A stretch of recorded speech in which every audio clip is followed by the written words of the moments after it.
You're teaching. The lesson is good. The activity is clear. And somewhere in the room, Oliver is somewhere else entirely. Not asleep, not disruptive, just gone. Staring at the ceiling, doodling on the desk, watching a fly move across the window. Present in body, completely absent in mind. And you've tried everything. Moving closer, calling the name, asking a question. It works for about 30 seconds. Then the drift starts again. Here's what most teachers don't know about distraction. It's almost never about the student not caring. It's almost always about the brain not being given what it needs to stay engaged. And that is something you can change. Meet Oliver. Oliver doesn't have a focus problem. Oliver has a focus direction problem. The brain is always focused on something. Always. When Oliver drifts from your lesson, the brain isn't switching off. It's switching to something that feels more relevant, more stimulating, or more safe. There are 3 main reasons students disengage. Reason 1, the material feels irrelevant. The brain prioritizes information it believes it will need. If Oliver can't answer, "Why does this matter to me?" the brain quietly deprioritizes it. Not laziness, neuroscience. Reason 2, the cognitive load is too high or too low. Distraction spikes at both extremes. If the lesson is too hard, Oliver checks out to escape the anxiety. If it's too easy, Oliver checks out because there's nothing left to process. Focus lives in the middle, in the zone of productive challenge. Reason 3, there's something else competing for attention. A worry, a conversation from earlier, a phone in the pocket. Something outside the classroom is louder than anything happening inside it. Here's what this means for you. You cannot discipline a student into focus. You cannot shame them into paying attention. And you definitely cannot lecture them about how important this is while their brain is already somewhere else. What you can do is design conditions where focus becomes the easiest option.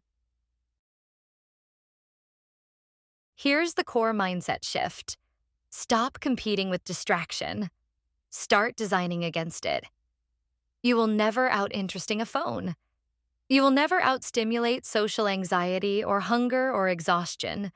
But you can structure your lesson so that staying engaged takes less effort than drifting away. Principle 1. Relevance is the fastest route to attention. Before Oliver can focus on what you're teaching, Oliver's brain needs to know why it's worth focusing on. One sentence at the start of every lesson. By the end of today, you'll be able to, or this connects directly to, anchors the brain. It gives the content a place to land. Principle 2. Breaks in input prevent drift. Research on attention spans is clear.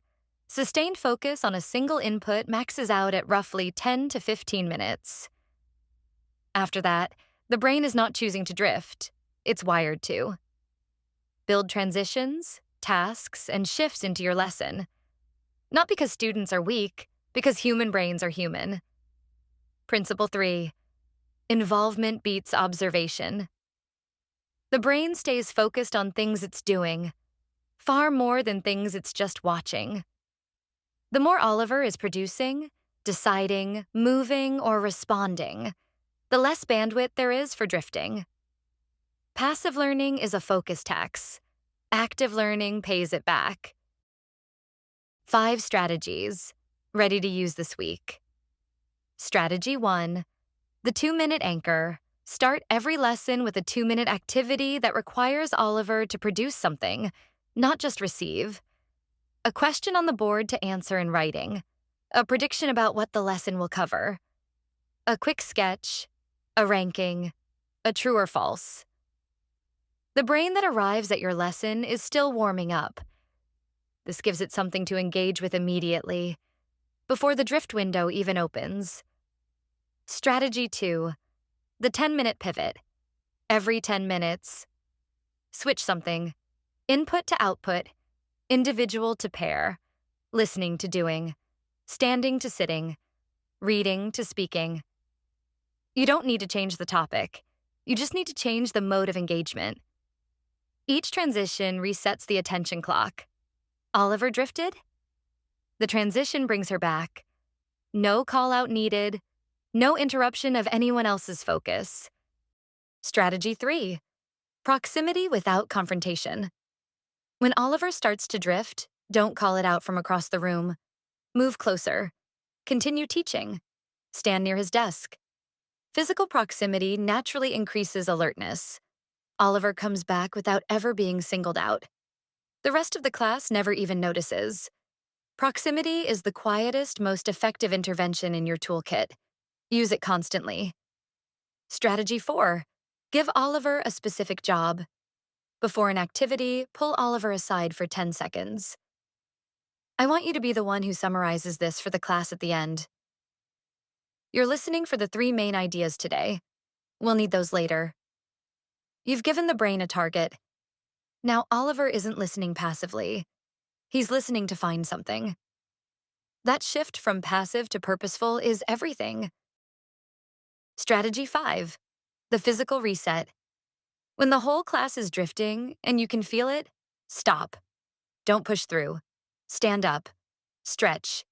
Turn to a partner and say one thing you remember. Walk to the board and write a word. Pass something around the room.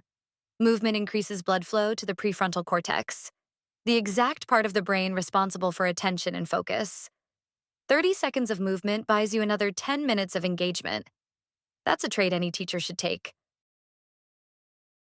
4 things to keep in mind as you put this into practice. 1. Find the pattern, not just the moment. Oliver drifts at the same time every lesson? After lunch? During direct instruction? That pattern is information. Address the pattern, not just the individual moment. 2. Check in before the lesson, not during. You seem a bit distracted today. Everything okay? Set at the door before class begins changes the relationship between you and Oliver for the entire lesson. Sometimes the distraction has nothing to do with your class, and knowing that helps you respond with patience instead of frustration. 3. Never use focus as a character judgment. You never pay attention is a label, not a strategy, and labels become identities. Oliver will eventually believe he's just a distracted person and stop trying to be anything else. Focus on behavior, not character. Always. 4. Celebrate micro moments of focus. When Oliver is visibly engaged, notice it. Quietly. A nod. A quick private word after class. I noticed you were really in it during that activity today. What gets recognized gets repeated. Build the identity of someone who can focus, one small moment at a time. Distracted student doesn't mean disinterested student. It means understimulated, underconnected, or understructured.